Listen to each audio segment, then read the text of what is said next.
Hello, everyone. This is Rick, and welcome to Astral Club. This is Haunted by a Poltergeist. Before we get into it, just want to mention Patreon. If you'd like to support the channel, you can do so on Patreon. There's advanced episodes on Sunday, which you will receive without commercials, a library of downloaded episodes for your podcast app, and a Patreon email where we can talk back and forth. And if you're interested, you'll find a link in the description. Next up, private lessons. If you'd like a lesson to learn how to astral project, be more than glad to work with you. All you have to do is go into the description and you'll find an email there and just send me an email requesting more information on a class. Okay, this is Halloween week, and you're going to find another true Halloween experience by Rick in his wacky life on Saturday. And this coming Saturday is going to be summoning an ancient god, and that's an intense one. Today, though, I'm going to tell you about my experience with a poltergeist. Now, I lived on my own for a year and a half in an apartment down south. We had our home was up north, and the market was a little slow, and my daughter was still in high school. So we decided that I would live in this apartment by myself for we ended up being about a year and a half, which was enough time to sell the house and for my daughter to finish school. I've talked about this apartment before for those who've been around for a few years. It's the one where I found this young female spirit. She was a teenager and she had overdosed on heroin when this building was an abandoned factory. And that's what this apartment building was. It had been a factory, I believe, in the linen industry, which was quite popular down south, earlier on in the 50s and 60s and what have you. But then a lot of that started moving overseas to China and whatever. So it lay dormant. It was abandoned, and it was used for, I imagine, a number of things, but a shooting gallery for people who were drug addicts. And so that was the person who her spirit had been trapped in this place, and I helped to free her. And those, like I said, who've been around for a while might remember that episode. This was another experience that I had in that place. I've noticed that certain places seem to attract these types of earthbound entities. It's easy when it's something like a bar, a dive bar, or some place that's, filled with criminal activity. You can understand why negative, lower vibrating spirits would be attracted to an area like that. But, there's not always a good reason. Here we have this big abandoned factory, which some developer bought and turned into these luxury apartments. I mean, it was a beautiful apartment, don't get me wrong. I mean, there was hardwood flooring. They had those really high ceilings that you get, when they redo these factories. For instance, if a bulb needed to be changed, you had to call maintenance because there was no way in heck you were getting that far up. And it had a good steel door, and they put me on the top level of the apartment, which is where I think they kept the older people. And so it was a nice place. Of course, it was an adjustment living there by myself because I'd been married for many years at that point. So it was a bit of adjustment for everybody concerned, myself, my wife, my daughter.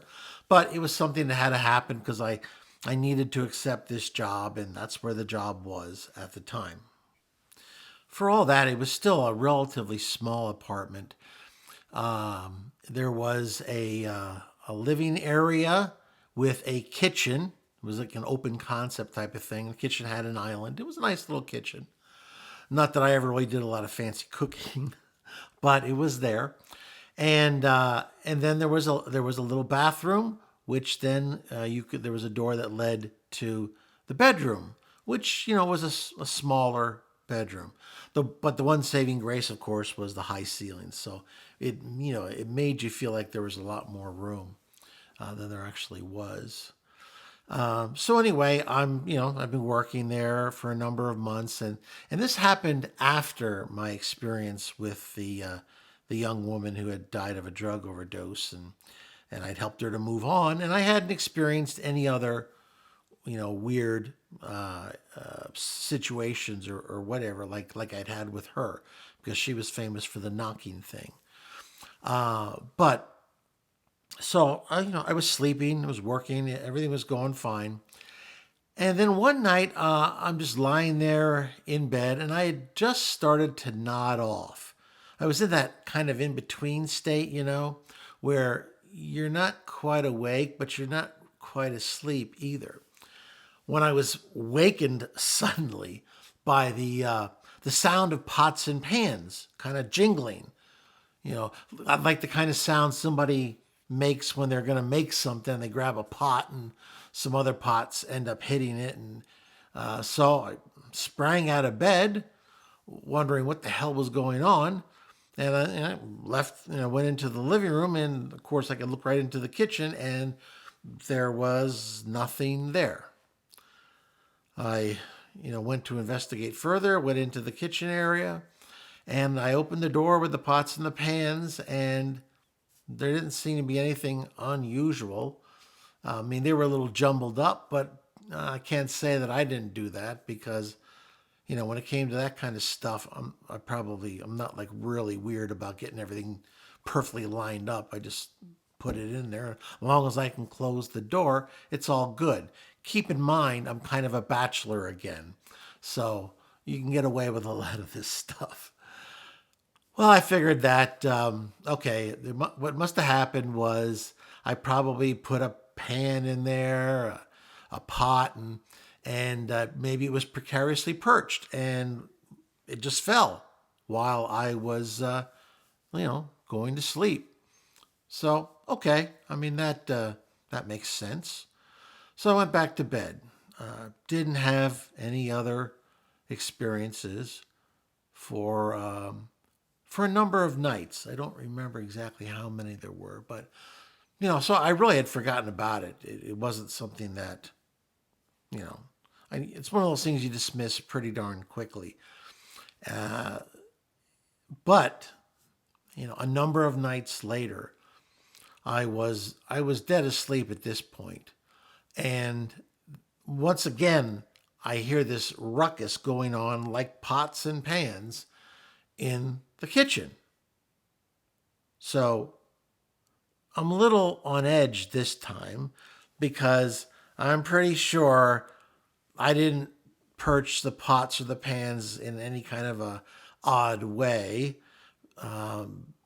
So I kind of got out of bed, was a little bit tentative, and kind of peeked around out of the bedroom door and looked in the kitchen.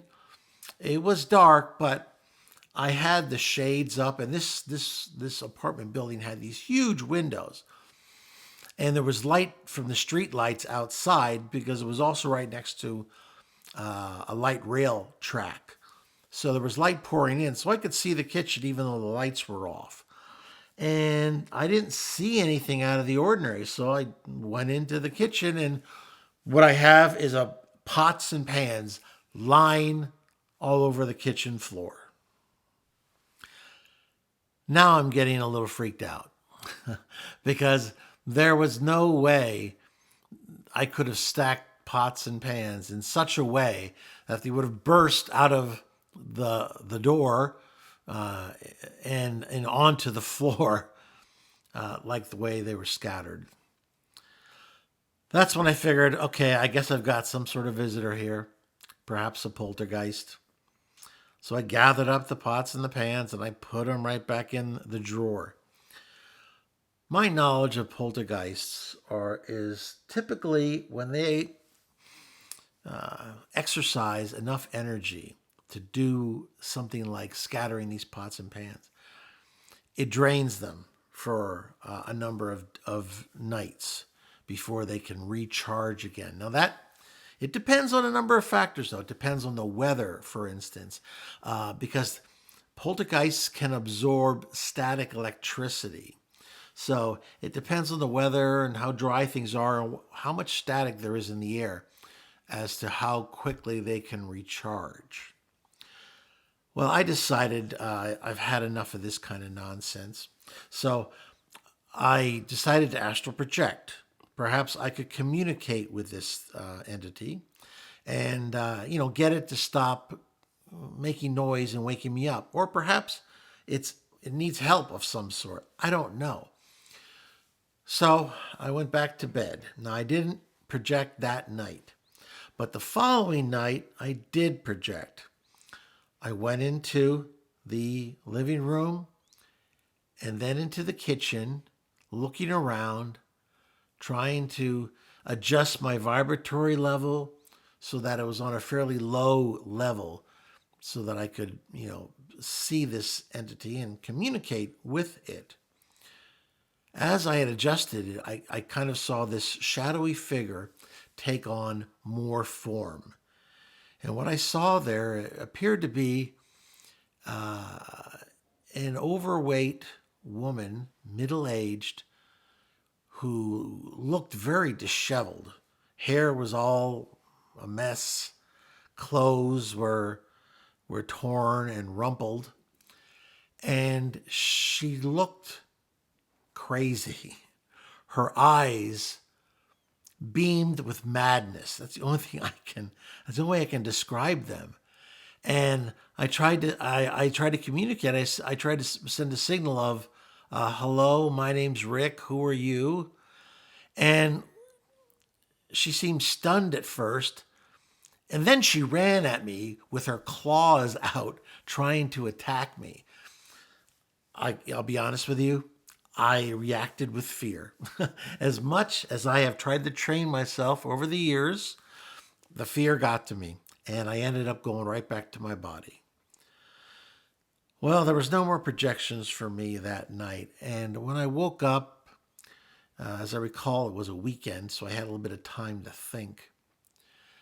And I remember when I reached out and tried to communicate, all I got was a jumble of thoughts. This individual was obviously disordered, perhaps insane, and this energy that it's expending is just this energy of this insanity. I'd never quite encountered a being like that before on the Astral one-on-one. And based on what I had observed and her attack and that crazy look in her eyes, I just didn't know if I'd be able to really assist her while maintaining my own sanity. I went to sleep that night it was like a Saturday night. And it was tough. You couldn't go to bed early on a Saturday night or a Friday night for that matter, because this apartment building was really for younger people. They had the light rail right there. They had the clubs. I mean, if I was back in my single days, it would have been great. As it was, it just was noisy on Friday and Saturday nights. So you couldn't go to bed till late. So I was up, I'm a night owl anyway. It's not a big deal. I hadn't, heard anything during the day. I was thinking of what the heck I was going to do. When finally things calmed down, I probably went to bed around 2:30. And I had entered a light sleep. And for some reason, I was lying on my back, which was unusual for me. I usually lie on my side. And I was just kind of lying there in a nice state. I could tell I wasn't 100% asleep, but I was definitely in a deeper state. When I sensed that somebody was watching me, I had this distinct feeling that I was being observed. And then I had a whiff of ozone. When you're dealing with lower astral spirits, especially ones that are using energy or agitated, they end up causing ozone in the air. And if you're attuned to that, if your nose is really functioning properly, you can get that whiff of ozone, and that is your key that something's going on. There's something there, some entity that is causing that ozone to occur. Well, have you ever been, perhaps when you were a kid, and you wanted to pull the covers over your head rather than open your eyes? Because if you don't open your eyes, well, then it can't get you, right? So I admit for a couple of seconds I debated on whether I could just keep my eyes closed, but that wasn't happening. So I just kind of popped my eyes open, and right there, hovering over me, was the sight of this disheveled, scary figure of this middle-aged harpy, just looking at me crazy. With her claws outstretched, like she was gonna claw me or strangle me to death. And I stood up. I sat up with a start, and bam! Then she was gone. But that whiff of ozone was still in the air. Well, okay, and that was enough of this. I mean, look, I want to help entities as much as possible, and I've told you plenty of true stories about me doing that. But this was a situation where this was messing with me now. This was messing with my sleep, and after all, you can't live in my apartment if you're not paying rent. Okay, and last time I checked, I didn't see any. I didn't see a rent check anywhere. So this one had to go. Sorry, you got to go. So what I did was, when I left for work, I started playing my monk chanting music. I then, when I got back, I sprinkled holy water on all four corners, as well as salt, sea salt, in all four corners. I I read some passages from Psalms, and I also had a bundle of sage, which is a sacred herb to many Native Americans, and it's known to clear environments of negative energies. So I made sure I opened up the windows, because whenever you sage, make sure you open your windows and watch those smoke detectors. So I opened all my windows and I saged the whole place. It looked like a cigar smoking lounge when I was done with it. The air had a noticeable change.